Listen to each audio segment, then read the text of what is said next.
Welcome to my ready room. I'm Murdock and this is 5 Minute Trek, where I've got 5 minutes to give you the rundown on a Star Trek vessel. Today we're looking at the Constellation Class, an overworked, underpowered vessel that was always on the verge of flying apart at the seams.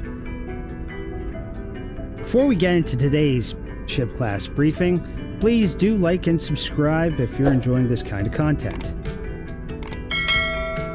Also worth mentioning, my new album, The Plot Thickens, is out on many platforms, including Spotify and iTunes. Alright, let's get back to the briefing. Hey, he's finally talking about a ship class that doesn't have any involvement with Wolf 359 or the Dominion War, right? Well...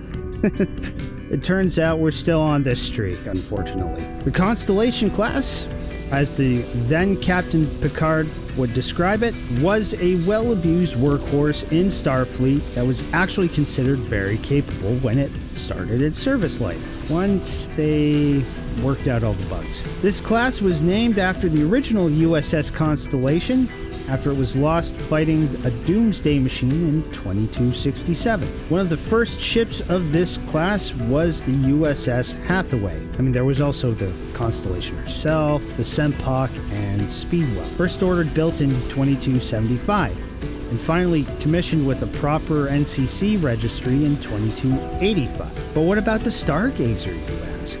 Well, here's a funny story. I don't quite get what the logistics were like at that point, since, I kind of missed that bit when I was launched 150 some years into the future.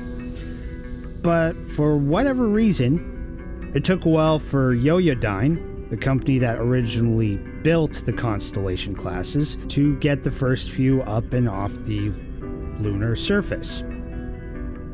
Okay, that was a pretty bad pun, even for me, but they were based out of the moon. The order to construct what would be the Stargazer space frame came in 2276, but for one reason or another, the ship would not be christened and first launched until 2326, and not be Picard's until an incident in 2333 claimed the life of its previous skipper. And since Picard was first officer at the time, it was one of those unfortunate situations. There are several books that cover the adventures of a younger Jean-Luc Picard, Beverly, and Jack Crusher, leading up to the Stargazer's eventual abandonment due to the events of the Battle of Maxia in 2355. Other Constellation-class ships would go on to serve until the conclusion of the Dominion War in late 2375, where they really showed their age. But, as I've mentioned previously, there was a need for quantity over quality at that point, and most were at least retrofitted with better hardware. As for some design features and specs of the class, well, it wasn't the first ship to use the quad nacelle configuration, but it certainly typified it in a heavy cruiser. One of the first such vessels was the USS Nelson in 2254. This quad nacelle setup allowed for Constellation-class ships to warp coast. Essentially, they could use one pair of nacelles and then switch to the other set after the original got too warm, and then, leapfrog each other in that manner. It also meant that ships of this class had modestly more efficient power usage, as building up energy to go to warp usually meant diverting from other systems like shields and weapons for a few vulnerable seconds before making the jump. Not in this case. However, there were other flaws with this ship's construction and systems implementation. The Constellation class did not feature Shange. Do correct me in the comments on how it's supposed to be pronounced. Either way, I'm going to stick with Shange shunts for better EPS efficiency. And its fire suppression systems weren't ruggedized enough and prone to failures when they were really needed. The ship's computer was running on old duotronic circuitry when isolinear technology had been available for a little bit already, and it couldn't recrystallize dilithium to extend its own runtime between starbase visits. these are kind of significant issues if you think about it.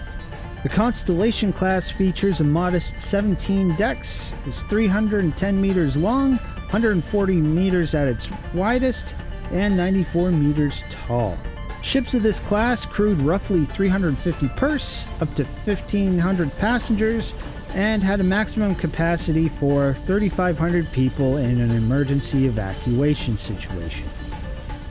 Constellations could go as fast as warp 9.2 and maintain that for about 8 hours before overheating. And their normal cruise speed that they could operate indefinitely on was warp 5.2. As they were some of the first Starfleet vessels to use phaser array strips, they only had 6 Type 8 phaser strips and 6 photon torpedo launchers. Due to otherwise sturdy, redundant backup setups on the Constellation Class as a heavy cruiser, it also had 2 impulse reactors to power its 4 impulse thrusters. By the time of the latter half of the 24th century, most of these vessels had been relegated to transport duties and second-line service. Minus, a few important interstellar conflicts at the time. That's it for this episode. I'll see you in the next one.